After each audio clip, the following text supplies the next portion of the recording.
Minggu ke-51, kita lihat sejarah teknologi dalam 1 minggu ke depan.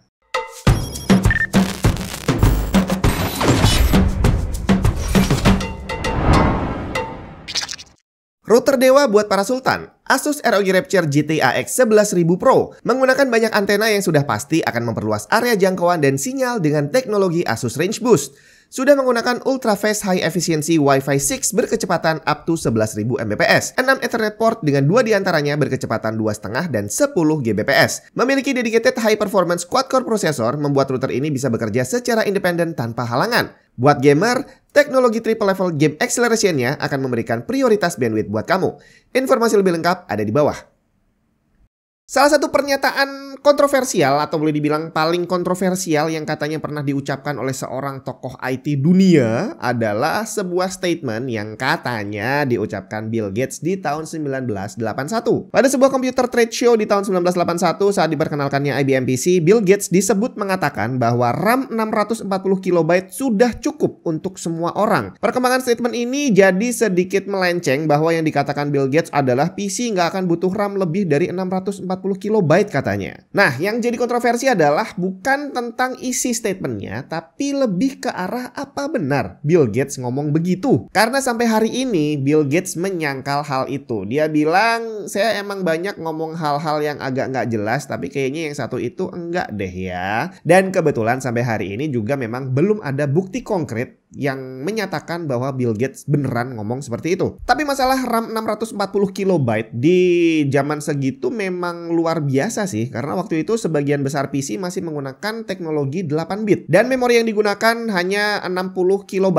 Sedangkan IBM PC yang dirilis tahun 81 itu sudah menggunakan hybrid teknologi 8 dan 16 bit yang sudah bisa memanfaatkan 640 KB memori, di mana berarti dia jauh lebih besar dibandingkan PC yang ada di pasaran saat itu. Tapi terlepas apakah Bill Gates ngomong seperti itu beneran atau enggak, yang pasti statementnya sudah langsung gugur karena ternyata 10 tahun kemudian, tepatnya tanggal 18 Desember tahun 1991, pernyataan itu sudah tidak berlaku lagi. Di hari itu IBM dan Siemens AG mengumumkan bahwa mereka sedang mengembangkan prototipe DRAM chip dengan kapasitas 64 MB. Jadi teknologi memori PC sudah meningkat 10 kali lipat dalam waktu 10 tahun. Tapi kalau kita mau mundur ke belakang lagi di tahun 70-an, itu jangankan mikir RAM 640 KB.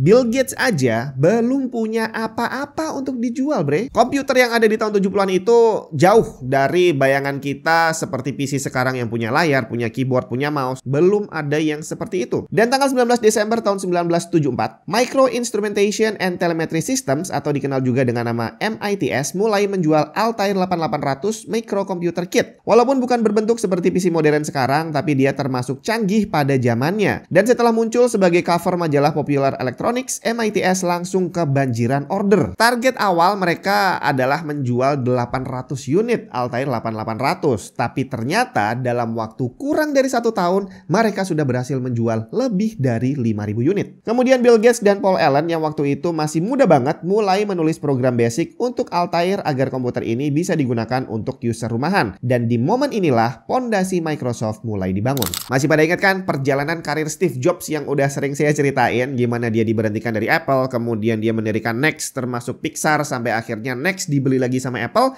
dan Steve Jobs ditarik masuk lagi ke Apple. Salah satu kejadian mengagetkan dalam rangkaian kejadian tadi itu terjadi di tanggal 20 Desember tahun 1996. Apple mengejutkan banyak orang karena tiba-tiba mereka mengatakan ingin membeli Next sekaligus merekrut kembali Steve Jobs. Deal pembeliannya senilai 400 juta US dollar, di mana Steve Jobs disebutkan harus meninggalkan posisinya sebagai CEO Next dan masuk ke Apple sebagai advisor untuk CEO Apple saat itu, Jill Amelio. Dan ini adalah titik balik Apple setelah turun pamor dari sejak tahun 80-an, di mana hasil kerja Steve Jobs di Next digunakan untuk mengembangkan Mac OS X yang nantinya dikembangkan lagi menjadi iOS. Dan kedua operating system tadi hingga saat ini masih menjadi one of the best yang ada di pasaran. Dan nggak bisa dipungkiri, semuanya berkat Steve Jobs sebagai individu, bukan Apple sebagai perusahaan. Sekarang ini kita udah mulai kesulitan untuk membedakan di sebuah film itu mana yang beneran pakai orang dan objek asli dan mana yang menggunakan animasi. Karena perbedaannya sudah hampir nggak ada. Saking canggihnya teknologi animasi sekarang. Dan kalau kita bayangin tentang bikin animasi, udah pasti yang ada di kepala kita itu adalah sesuatu yang sangat sulit. Selain kita harus butuh skill yang luar biasa, ternyata PC yang bisa memproses animasi sampai jadi real seperti itu juga luar biasa mahal. Dan nggak aneh kalau banyak orang membayangkan bahwa pembuatan film animasi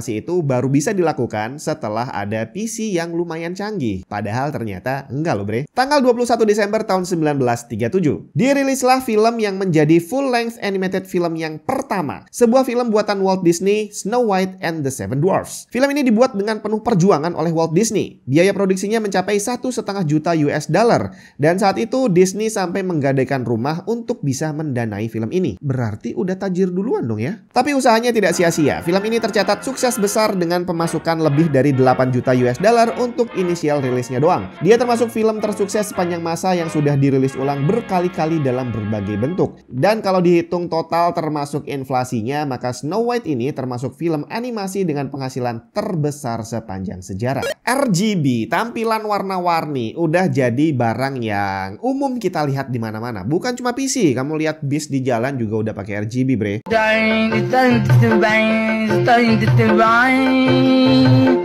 Terbang yang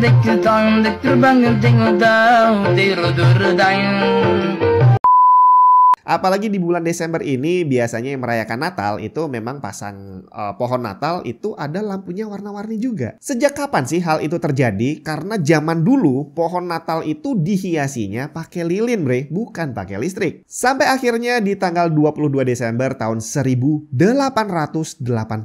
Edward Johnson, salah satu rekan dari Thomas Edison, menggunakan bolam seukuran walnut untuk menghiasi pohon Natalnya. Ini adalah pohon Natal pertama di dunia yang dihiasi lampu listrik. Johnson menggunakan total 80 buah bolam merah, biru, dan putih yang bisa nyala bergantian sepanjang malam. Dan foto legendaris ini diambil di tanggal 25 Desember tahun 1882 di kediaman Edward Johnson. Cerita tentang manusia pertama yang menginjakkan kaki di bulan udah pernah.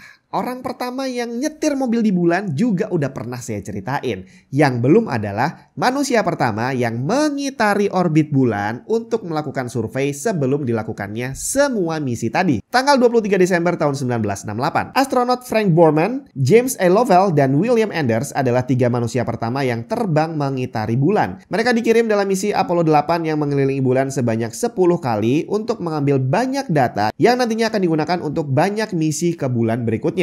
Mereka juga adalah manusia pertama yang lepas dari orbit bumi dan bisa melihat bumi secara utuh sebagai bola planet. Pada malam Natalnya mereka melakukan siaran televisi yang saat itu menjadi siaran TV yang paling banyak ditonton orang. GIF, Graphics Interchange Format, salah satu format grafis, bukan cuma gambar sih, tapi juga animasi sederhana yang sampai saat ini termasuk yang paling banyak digunakan oleh orang-orang yang berinternet. Dia bukan hanya menampilkan gambar, tapi bisa menampilkan animasi sederhana atau video sederhana.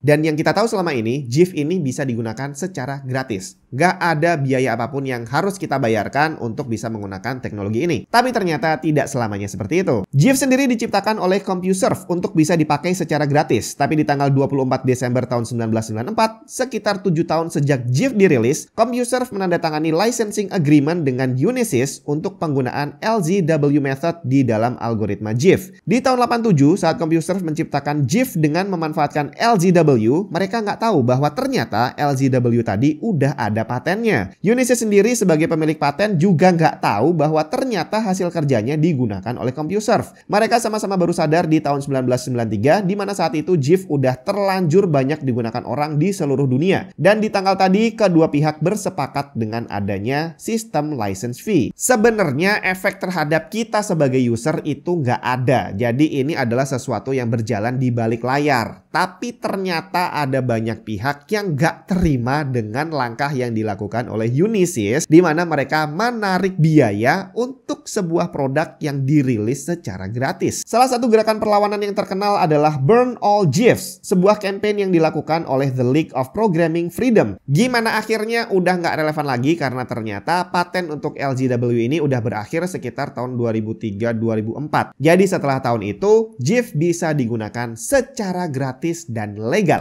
Kita ketemu lagi di episode terakhir minggu depan.